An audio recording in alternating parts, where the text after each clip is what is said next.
In the shadow of Palermo, Palermo, 1902, the salty breeze of the Mediterranean mingles with the rusted scent of the harbor. Just before sunrise, the narrow stone streets lie as silent as a sleeping city, yet the whispers between the walls never cease. Dock workers, with the first light of morning, carry their loads as the distant horns of ships announce the city's awakening. Shopkeepers lift their shutters, and the aroma of freshly baked bread drifts through the streets from stone ovens. Palermo is as famous for its beauty as it is for its darkness. In the shadows of Baroque, churches stretch the deep scars of poverty. Next to the grand mansions of wealthy merchants stand crumbling houses where dozens live crowded together. And everyone knows that in this city, the only thing that maintains order is not the law itself, but an invisible hand beyond the law. That invisible hand is spoken of by the people with both respect and fear. They, say the fishermen, their heads bowed slightly. They, say the women in the marketplace, quickly turning their eyes away. For some, they are protectors. For others, oppressors. But for everyone, they are an unavoidable truth, the mafia. In the shadow of Palermo, the nights are darker and the silence is deeper.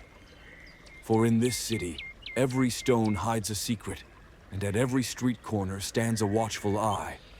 And no one speaks loudly, for the wrong word may reach the wrong ear. Here, words are as heavy as bullets.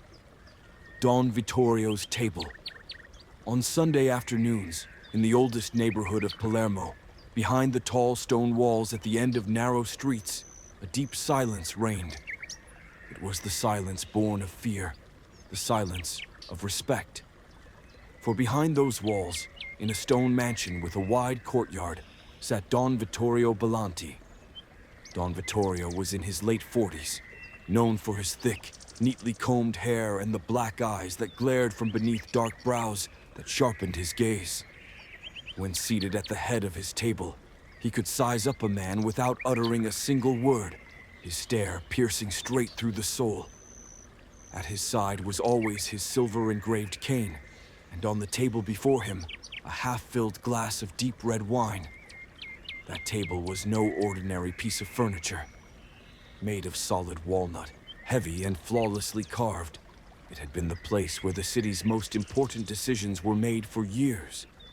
The division of the port trade, the assignment of which street would collect protection money, the choosing of which young man would be accepted into the family. All were decided here. On Sundays, everyone who stepped through the door waited their turn. Some would remove their hats and bow their heads to kiss Don Vittorio's hand. Others would simply greet him and take a seat across from him. Business was discussed first, family matters later. Salvatore, the tobacco trader, might report that customs officers at the port had begun asking too many questions this week. Giulio, who ran the gambling house, might say that a debtor was late with his payment.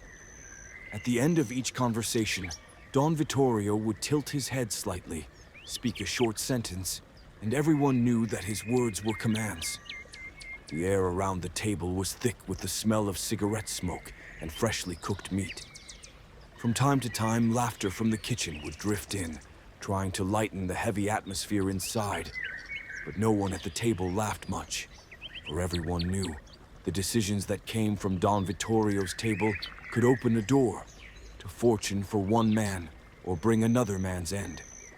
And that Sunday, young Marco Bellanti would sit for the first time in the chair across from the Don. For him, this was not merely a family meal. It was a test that would decide the rest of his life. The Oath Night had slowly descended upon Palermo's narrow streets. The moon, a pale shadow behind the clouds, hid its face, while the salty wind from the sea struck the wet stone walls and echoed softly. The noise of the city had long since faded, leaving only the distant barking of dogs and the occasional clatter of horse hooves. When Marco Bellanti stepped through the small door at the back courtyard of his uncle's mansion, He could hear the pounding of his own heart inside his chest. This night was no ordinary night for him. It was the night he would leave boyhood behind and become a true member of the family. In the corner of the courtyard, under the dim light of a single lantern, 3 men waited. In the center, dressed in a black suit, stood Don Vittorio, his gray hair catching the faint glow. At his right was Carlo, the Don's right-hand man. At his left, Padre Luciano, who would conduct the ceremony.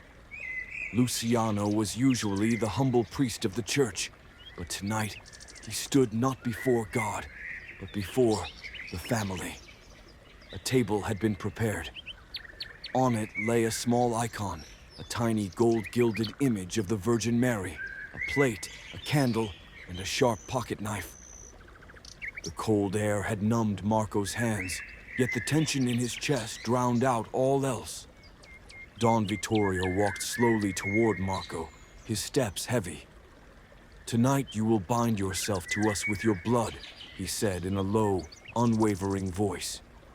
Carlo took the knife and made a shallow cut on the index finger of Marco's right hand. Drops of blood fell onto the icon. Padre Luciano lit the candle and touched its flame to the corner of the icon. As the fire blackened the gold leaf, its glow cast a warm light across Marco's face. Padre Luciano spoke the words, "My blood and my honor are for the family. The price of betrayal is death." Marco repeated them without his voice shaking. In that moment, he had left his past behind and stepped onto a road from which there was no return. When the icon had burned completely, Don Vittorio placed his hand on Marco's shoulder. "From now on, you are our son," he said. In that instant, in the dim silence of the courtyard, only the faint crackle of the candle and the distant murmur of the sea could be heard. But within Marco, behind that silence, the heavy doors of a new life slammed shut. First Job, the debt at the harbor. The morning sun cast a pale reflection over the dirty waters of Palermo's harbor. The cool March wind carried the smell of seaweed and the coal smoke rising from ships into the streets. On the narrow pier of the harbor, workers unloaded cargo, their shouts mingling with the creak of chains and the cries of seagulls. Marco Bellanti walked with heavy steps, the collar of his black coat turned up against the wind. Just the night before, he had been formally accepted into the family, now bound by Don Vittorio's blood. That morning, his first task seemed both simple and dangerous: to remind a fisherman working at the harbor of his overdue debt. The debtor's name was Antonio Rizzi. Strong and stubborn, but in recent months, his fortunes had turned. Like everyone under Don Vittorio's protection, he was required to make his payments regularly. But by delaying, Antonio was testing not only the Don, but also the authority of the family. Marco found Antonio in a small, damp-smelling shack at the corner of the harbor. The man, his hands covered in fish scales, was stacking crates. Marco stood in the doorway for a moment, silent. This would be his first official conversation. "Antonio," he said, his voice cold and firm. "Don Vittorio sends his regards." Antonio's shoulders stiffened slightly, but he didn't lift his head. "I know why you're here," he said. "I'll take care of it in a few days." Marco remembered something his uncle had said for years. Late money is late respect. He stepped inside slowly and pulled up a chair. "You know the Don doesn't like to wait," he said. "This isn't just about money." Antonio took a deep breath, his eyes shifting between anger and helplessness. "Another family seized my cargo last week," he said. "I have no money to pay." The words rang in Marco's mind like an alarm. Another family. This was a direct challenge to Don Vittorio's territory. Marco stood up, reached into his coat pocket, and placed a small notebook in front of Antonio. "I'll tell the Don about this, but know this: if it happens again, "I won't be the one talking to you," he said. As the harbor wind slipped through the doorway, Antonio lowered his head. When Marco stepped outside, the sun had risen a little higher, but the tension in the harbor air still lingered. Marco understood that this was more than just a debt collection. A much bigger storm was on the horizon. Blood feud, the beginning of vengeance. In the late afternoon, a heavy silence had fallen over Palermo. The sky burned in shades of red and purple on the horizon over the sea, and even the cries of the city's seagulls seemed to pause for a moment. Marco Bellanti paced back and forth in the stone courtyard of Don Vittorio's mansion. The news that had arrived from the port that afternoon had pierced the veins of the family like ice. Don Vittorio's younger brother, Enzo Bellanti, had been ambushed and shot in the middle of a crowd on Via Roma. There was no need for much investigation to find the culprit. Everyone knew this had to be the work of the Rossi family. The other family issue, mentioned by Antonio Rizzi, had now become a bloody reality. The delicate balance of Palermo's shadows had been upended by a single bullet. Inside the mansion, the doors of the grand dining hall were closed. Around the table sat Don Vittorio, his right-hand man Carlo, a few trusted men, and Marco. The smoke from cigarettes hung heavy in the air like a dense cloud.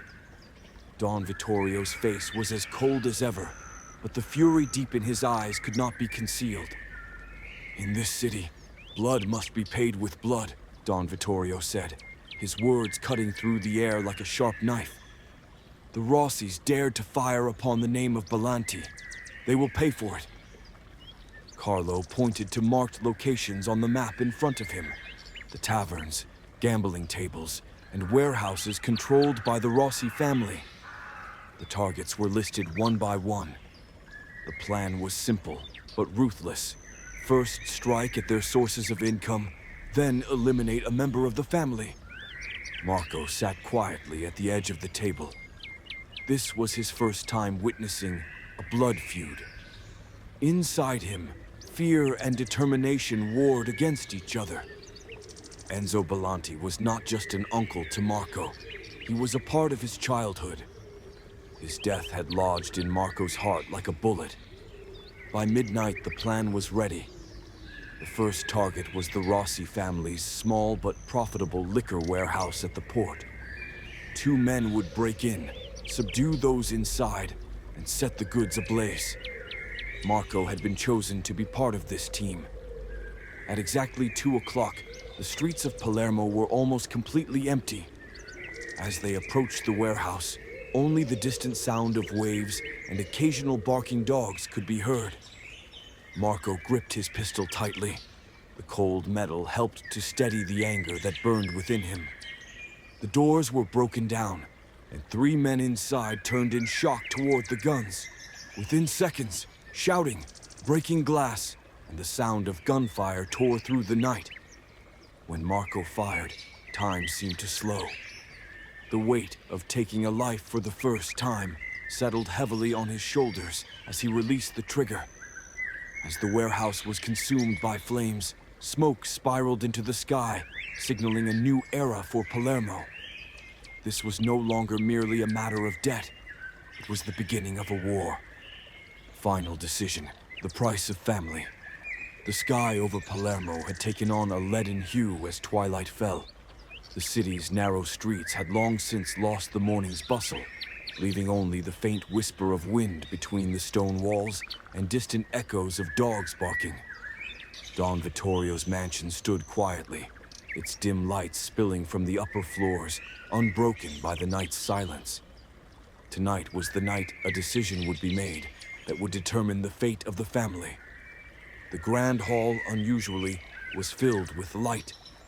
Around the table sat Don Vittorio, Carlo, Marco, and a few trusted men, all prepared. But this time, the room held not only plans and maps, but also a heavy silence and the looming shadow of disaster. The blood feud that had consumed the past few weeks had worn down not only rival families, but the Bellanti family itself. Every move carried irreversible consequences. Don Vittorio sat at the head of the table, silent for a long moment. His eyes scanned the men scattered across the room. Each had come knowing the risks to their own lives and the future of the family. Then he exhaled deeply and spoke. The time has come.